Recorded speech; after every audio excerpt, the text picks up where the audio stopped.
Shalom, selamat pagi. Santai pagi hari ini bertemakan berpura-pura tidak tahu.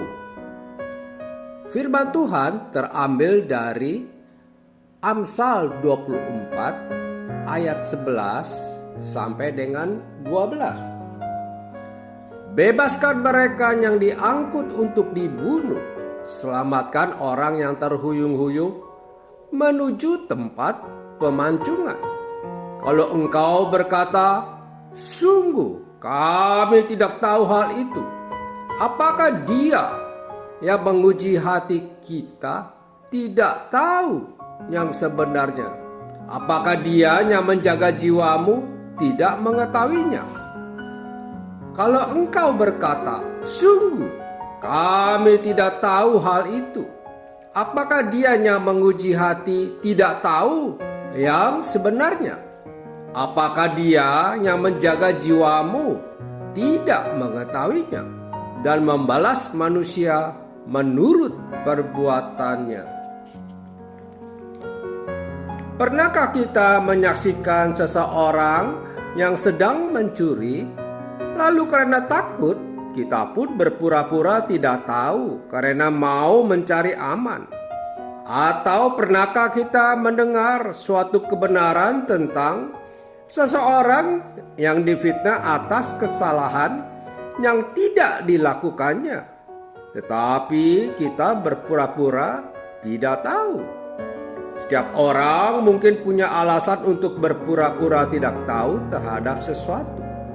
Apa yang beralasan karena tidak ingin mencampuri urusan orang lain, tidak ingin terlihat berpihak kepada satu pihak, atau takut ikut terkena masalah.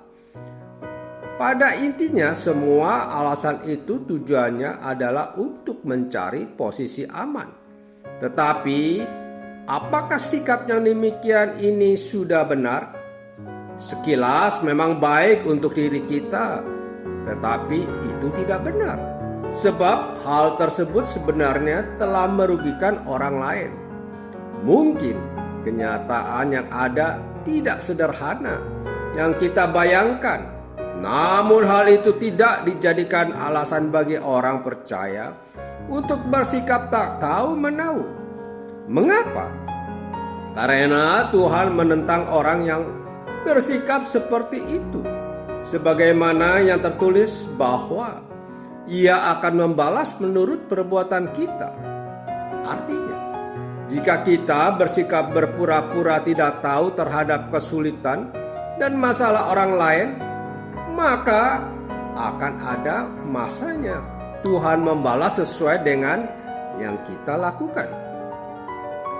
Bisa jadi kita mengalami hal yang sama, yaitu kita mengalami kesulitan dan orang lain berpura-pura tidak tahu. Tentunya kita tidak menginginkan hal itu terjadi, bukan? Orang yang menerima kebaikan mungkin bersukacita, tetapi dia hanya akan mendapatkan hal itu saja. Namun orang yang memberikan kebaikan bukan hanya mendapatkan sukacita, tetapi lebih dari itu, ia akan mendapatkan kepercayaan dan hal-hal lainnya dari sesama. Ketika kita memberikan sesuatu kepada orang lain, sepertinya kita kehilangan sebagian milik kita. Tetapi tanpa sadar, kita telah melakukan barter. Sebab orang yang memberikan sesungguhnya saat itu juga telah menerima sesuatu. Coba kita pikirkan, jika kita mengungkapkan kebenaran tentang seorang yang difitnah, bukankah kita telah melakukan suatu kebaikan dengan menyelamatkan orang itu dari fitnah?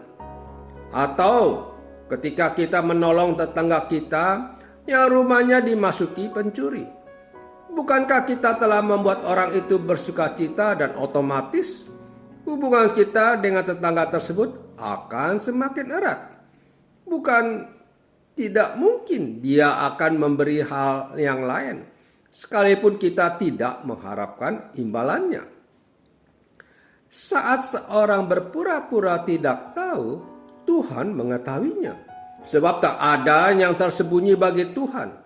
Tuhan ingin agar kita memiliki kepedulian yang lebih terhadap kesulitan orang lain yang sebenarnya dapat kita tolong.